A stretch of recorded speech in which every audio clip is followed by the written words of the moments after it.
Bem, amigos da Rádio Regional, meus amigos internautas nas redes sociais, vamos conversar agora com o secretário de Saúde da cidade de Serrinha, Alexandre Taim, que eu acredito, vai ter muito trabalho de hoje em diante, porque começa um decreto a entrar em vigor do governo estadual e o município vai ter que obedecer isso aí.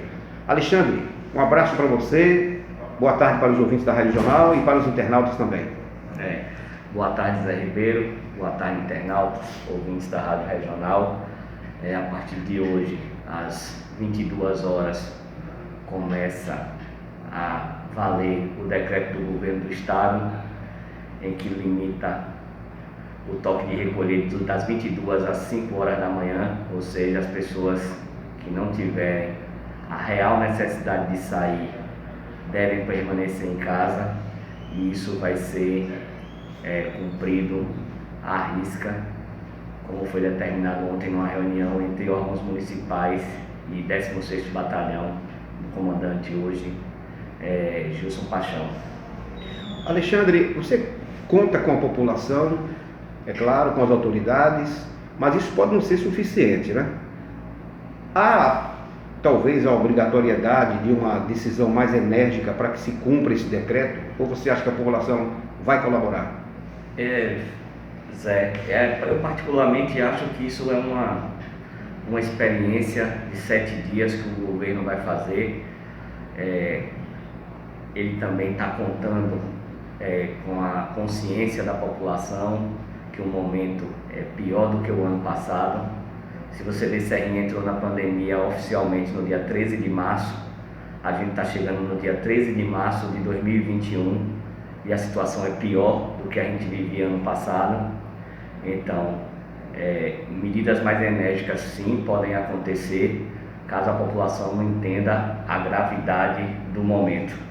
Serrinha vai cumprir o decreto do governo do estado e fez algumas adequações, como por exemplo, e isso é importante salientar, a partir das 21 horas de hoje, durante esses 7 dias, todo dia 21 horas, é proibido a comercialização de bebida alcoólica. Ou seja, sexta-feira, hoje 21 horas, é proibido em toda a cidade a comercialização de bebida alcoólica. E assim vai, no sábado 21 horas, no domingo 21 horas, até o dia 25. Só final de semana?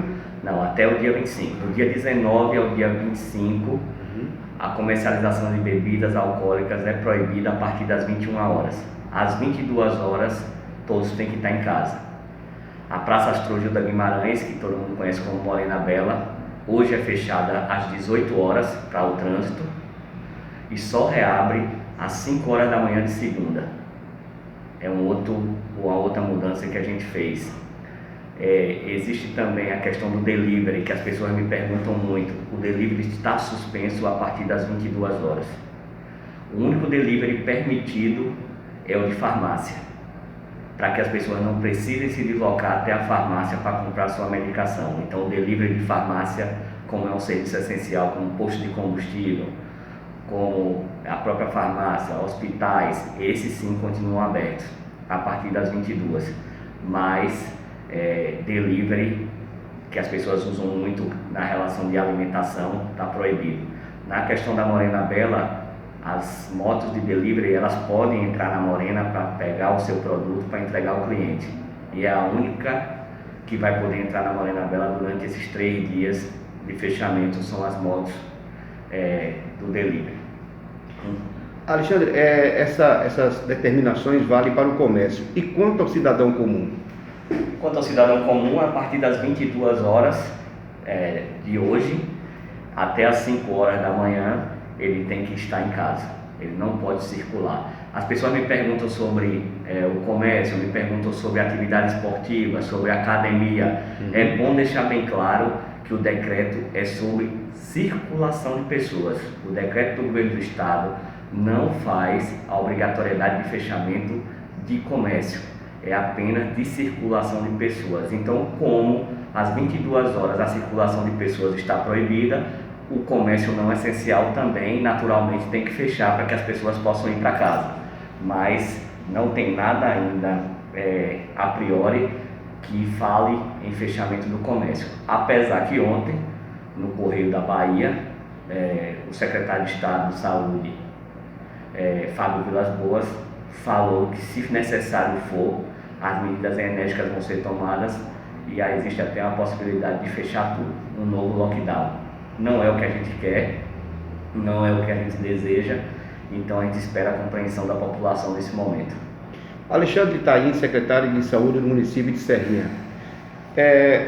As pessoas, o comerciante pode alegar o seguinte: bom, é até as 22 horas, mas eu posso funcionar até as 22 horas, não vendendo bebida, mas funcionando até as 22 horas. Aí, de repentemente, ele vai passar do prazo, né? Como é que fica essa situação? Então, essa é uma boa pergunta. O decreto do governo do estado, ele é bem claro. Às 9h30 da noite, tem que ser encerradas as atividades. Foi uma coisa ontem muito discutida com o batalhão 16º e com os órgãos municipais. 22 horas os estabelecimentos têm que estar fechados, as pessoas já têm que ir para casa. Então, assim, às 9h30, meia hora antes, as pessoas já têm que se programar.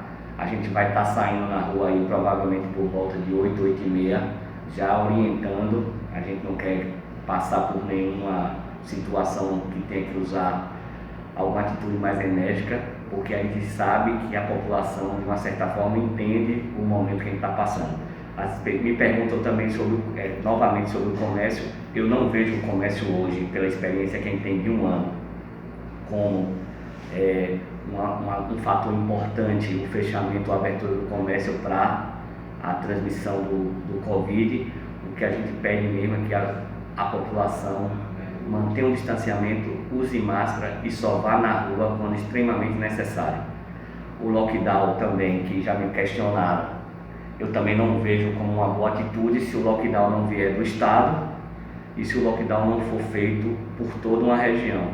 Por exemplo, se Serrinha decide por um lockdown, as pessoas saem daqui e vão à feira, vão a Coité, vão a Araci. Então é uma atitude que foi tomada de uma forma individual no ano passado, e a gente não vê como solução. Ou é um lockdown de região ou o lockdown não funciona. Alexandre, você tem atendido muita gente da Secretaria de Saúde com os sintomas da doença. Eu conversei com o Gilberto Carvalho, que é o diretor lá do hospital. Aliás, mandamos um abraço para ele. Um abraço para Gilberto. Ele disse que o número de pessoas lá com sintomas da doença é muito grande, Alexandre. Sim. Para as pessoas terem uma ideia, nosso pico, apesar de todo apelo, foi depois do São João, no ano passado. Uhum. A gente fez a proibição de fogueiras, mas mesmo assim as pessoas aglomeraram. Nesse mês de fevereiro, a gente já passou em muito número de casos do pior pico que a gente teve em junho e julho. Então é como eu volto a afirmar, o que Gilberto está vivenciando lá e toda a estrutura da saúde no Hospital Municipal está vivenciando, o Luiz Eduardo está vivenciando, a secretaria aqui, a sede está vivenciando. Todo dia a gente perde profissionais durante 10, 12 dias porque contraíram o Covid. Então, assim, as pessoas precisam se cuidar. E hoje, quando as pessoas me perguntam, eu posso fazer uma festa? Eu posso fazer isso? E a primeira resposta que eu dou é: primeiro pense em sua mãe, seu pai, seus avós, os idosos que são parentes seus próximos. E depois você decide se você vai numa festa ou não. Porque à medida que você vai numa festa e você corre o risco de levar isso para dentro de sua casa, você não tem ideia do que as pessoas passam aqui, o desespero que elas ficam, porque elas não veem o Covid, negligenciam na verdade o Covid, mas só sabe quem tem dentro de casa. E a situação e a sensação de culpa talvez seja a pior coisa que exista para o ser humano.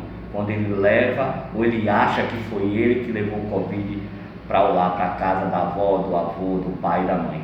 Então pensem na sua família antes de sair à rua. Eu não estou dizendo que vocês não podem se reunir. Familiares que convivem diariamente podem se reunir, podem ir para um sítio, podem tomar sua cerveja em casa, mas o fato de você trazer amigos que você não sabe qual foi o paradeiro dele, o destino dele durante toda a semana, é o fator principal da disseminação do Covid. A preocupação do prefeito Adriano Lima é dotar o hospital e os postos de saúde também de condição de atender a população. Mas pelo que eu estou vendo e pelo número de pessoas com Covid-19 em Serrinha, isso vai dificultar também, né? Vai terminar uma hora que não vai ter mais condição de atender tanta gente. Esse é um bom questionamento e eu vou te dar um exemplo do que aconteceu ontem. Eu tive que tirar uma enfermeira do PSF do Cajueiro e o Cajueiro ficou prejudicado ontem para ela cobrir uma equipe do SAMU que estava com Covid, uma colega que estava com Covid. Isso está acontecendo muito. A gente tem tentado colocar 2 médicos o tempo todo no hospital. Às vezes a gente não consegue porque um pega Covid e a gente não consegue um plantonista de urgência. Então a situação, as enfermeiras sofrem muito porque 2, 3 pegam Covid e às vezes tem que tomar conta do plantão sozinho. E é um sacrifício grande. E aqui eu vou aproveitar e fazer um agradecimento a todos os profissionais de saúde do município, da rede privada também, que sofre bastante, mas em especial as da rede pública, porque há 1 ano não tem férias. Aqueles que têm direito à licença-prêmio também não estão com direito agora devido ao decreto, então tem sido um sofrimento. A gente não tem feriado, lembrando que aquele decreto que trouxe o feriado de 2 de julho, aniversário da cidade, tudo fechou e a saúde continuou trabalhando. Então eu quero fazer esse agradecimento a todos os profissionais de saúde de Serrinha. Alexandre, o Luiz Eduardo, estive lá inclusive com uma pessoa da família para vacinar um idoso. Gostei muito do atendimento lá, as pessoas preparadas, com boa vontade, mas eu percebi também que está faltando vacina lá, né?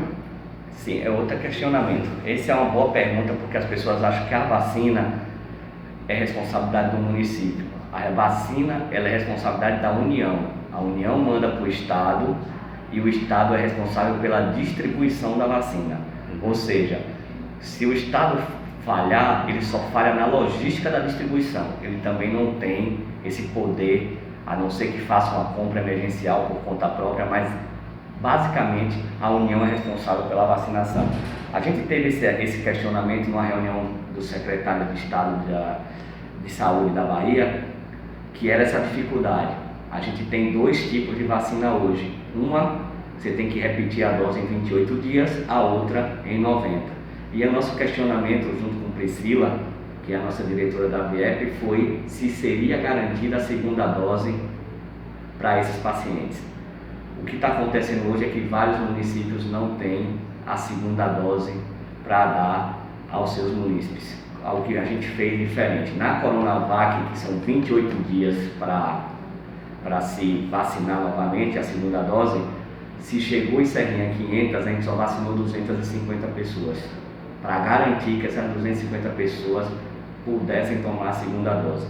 A AstraZeneca, que é aqui em 90 dias a gente repete, essa não. Se chegar aqui 500 doses, a gente vai vacinar 500 pessoas e a gente vai administrando à medida que vai chegando essas doses, porque durante 3 meses a gente tem como fazer esse cálculo e reservar a dose para garantir a imunidade. A situação hoje do país, quem lê e quem assiste televisão sabe que a falta de vacina é um problema. A gente pode ter um outro problema, que é a falta de seringa. A seringa não para no hospital, a seringa não para no atendimento veterinário, a seringa não para em postos de saúde e a seringa não para na vacinação, que não é só Covid. Existem outros tipos de vacina para crianças, para jovens, que precisam ser tomadas e não podem faltar. Então é uma luta diária, é uma luta também orçamentária, porque as pessoas me perguntam a questão de PSF, manter os PSFs. Hoje Serrinha tem 22 PSFs, a gente está próximo a abrir o 6º PSF em 4 anos e 2 meses, né, praticamente. Então, a questão da saúde, a ampliação do serviço de saúde foi muito grande nesses 4 anos e isso gera o ônus e o bônus. A gente prefere se apegar ao bônus e o ônus a gente resolver da melhor forma possível. O que é que você diria, secretário, para os idosos que estão ansiosos aí para se vacinar? Você tem uma previsão de quando a coisa vai normalizar? A previsão, a gente viu que o governo federal agora assinou um contrato, já tinha um contrato de 46 milhões de doses para para o Butantan produzir. Agora já tem um novo contrato essa semana para mais 56 milhões de doses e a gente espera que a partir aí de março, abril, a coisa esteja normalizada. A ansiedade é grande, a gente está aí na fase dos 80 anos, 87, 86. Uma coisa importante é que os acamados têm o direito à vacina.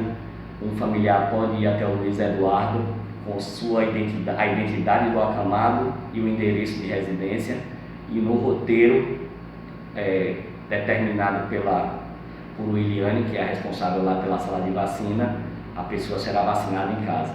Pode demorar 2, 3 dias, porque o roteiro a gente busca vacinar o maior número de pessoas, mas não se preocupe, se você foi lá e mostrou que seu pai, sua mãe, seu avô, sua avó é uma acamada, seu tio, ele vai ser vacinado se ele tiver um grupo prioritário. A Secretaria atingiu aquele patamar de vacinar todos os envolvidos na área de saúde? A gente tem... A vacina não é uma obrigação, né? Existe até um entendimento do Tribunal Superior do Trabalho que pode até haver demissão por justa causa, a depender da situação. A gente não entende dessa forma, pelo menos por enquanto.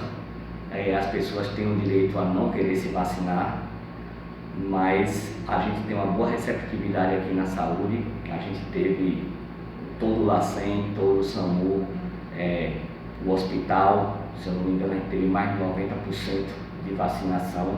Então essa linha de frente do Luiz Eduardo, essa linha de frente do Covid, a gente teve uma aceitação, graças a Deus, dos profissionais de saúde. Secretário Alexandre Taim, para os amigos ouvintes da Rádio Regional e para os internautas que estão nos acompanhando nas redes sociais, o senhor gostaria de falar mais alguma coisa? Sim, a gente novamente pede a compreensão de todos.